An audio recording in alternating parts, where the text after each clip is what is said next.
This is Robert Harper with Virginia Farm Bureau's Grain Division. Glad to bring you the Merchandiser Minute for Thursday, April the 9th, 2020.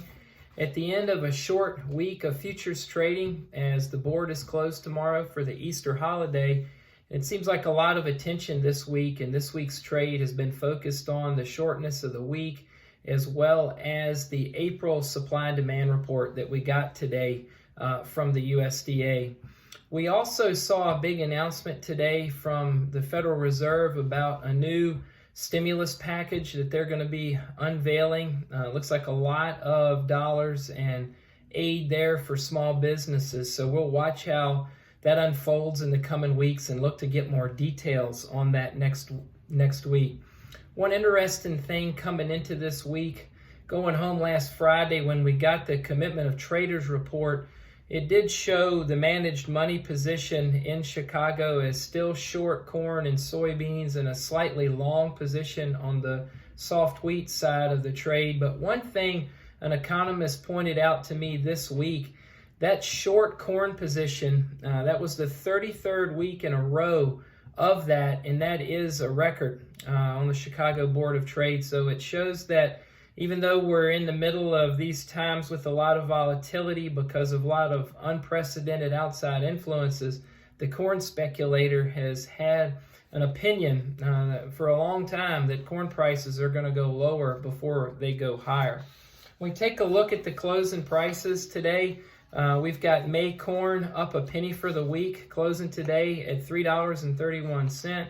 We've got May soybeans up 9 cents for the week, closing at $8.63 a bushel. And we've also got May wheat up 7 cents for the week, closing at $5.56 for a bushel. When you look over on the CME side of things, June live cattle closed up $8 per hundred this week at $84. And we've got May feeder cattle this week closing up $13 for the week at $118.95.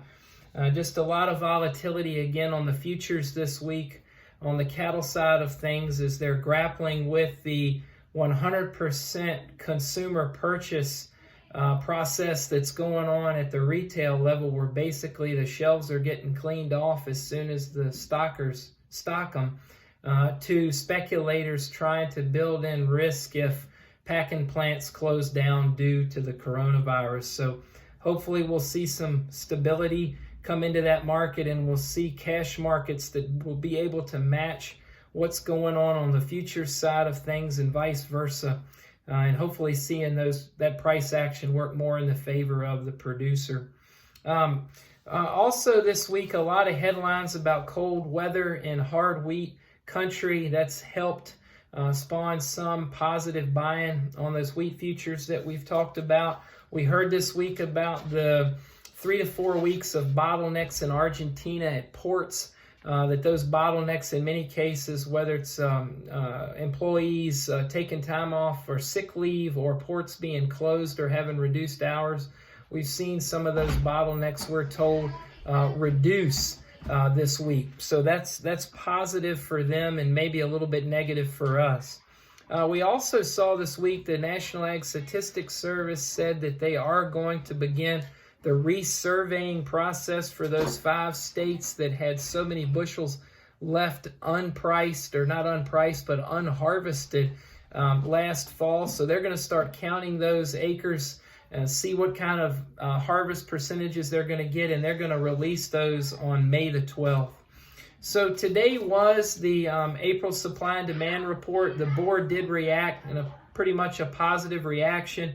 We did see the USDA raise the corn carryout, the bean carryout, and the wheat carryout for the end of the marketing year.